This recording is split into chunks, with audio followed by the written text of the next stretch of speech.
So, Jenny, UBS starts talking about what they call a cathartic flush in the market. They say, while it's always hard to predict the bottom of any market sell-off, we believe the risk-reward for U.S. stocks is getting attractive. They're sticking to their target of 5,100. You recall Rick Reeder a couple days ago said stocks can still go up 10% this year. Last night on Mad Money, Jim Cramer said the stock market is getting closer to an investable bottom after the challenging start that we've had.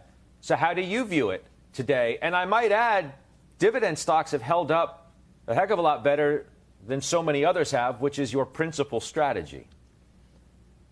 Right.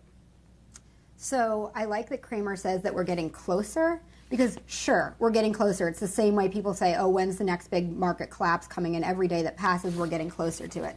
We are not there yet. And I think we've become incredibly soft and, sugar spoiled if we think that a 6% drawdown in the market is anything near enough to reprice the excessive risk taking that's happened over the past decade. We are just in the early innings, I think, of a repricing of risk.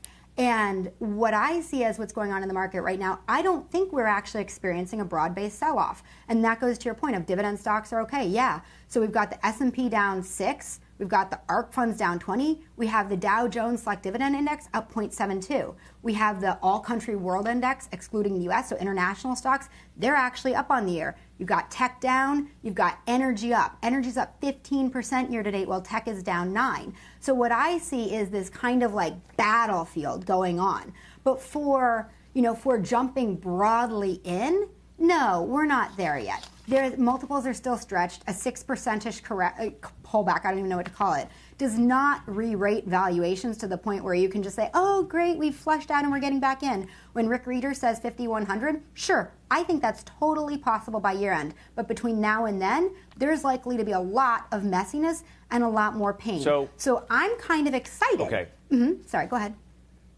Okay, so let me just stop you for a second. So you say we're nowhere near a bottom, and you point to the 6% decline. Now, it is noteworthy, and you know exactly what I'm going to tell you now, is that many stocks, the ones that were most egregiously overvalued, per se, are the ones that have come down the most. They've obviously come down a lot more than 6%. And I could go down the list and give you 50 names to 100 that are down 30, 40, 50, 70% from their 52-week highs. So if you don't think that we're anywhere close to a bottom, what do you think we need to do from here to find that bottom? And when you were saying that, I was wondering if you had breakfast with Jeremy Grantham, who's calling for like a 50% decline in stocks and a major crash, because you certainly sound like you think we're going a lot lower from here, although you perhaps did it more eloquently than saying we're going to have a 50% crash.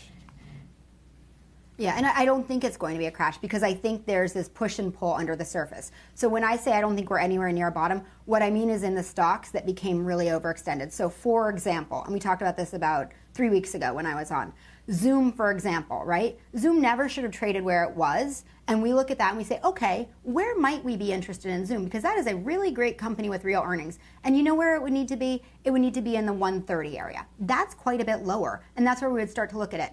PayPal, for example. Fantastic company, but I would need to see that around 150, maybe lower. Pinterest, around 25, we might be interested. DocuSign in the $100 range. And this is all saying, okay, at those prices, what would the multiple be? They deserve premium multiples, but at those prices, they'd be more in between 20 and 30 times earnings. And that's where I think we need to get to on the stocks that became really overextended. Now, there's still plenty to do. If you want to stay invested, like, hey, maybe look at international. That's not overextended. International collectively trades at a fraction of the U.S., and there's some really great growth ahead in some of those stocks. You can look at dividend stocks. You can parse through tech, like you could look at Cisco and Intel, while you maybe ignore the big fangy tech right now. So there's stuff to do. But when I'm talking about there's still a lot that we're nowhere near a bottom, I'm talking about in the parts that I think are frothy, and even though they're down a lot, I think they have a lot of valuation reconciliation still to do. The valuations are reconciling, All right, so but Pete, they haven't reconciled.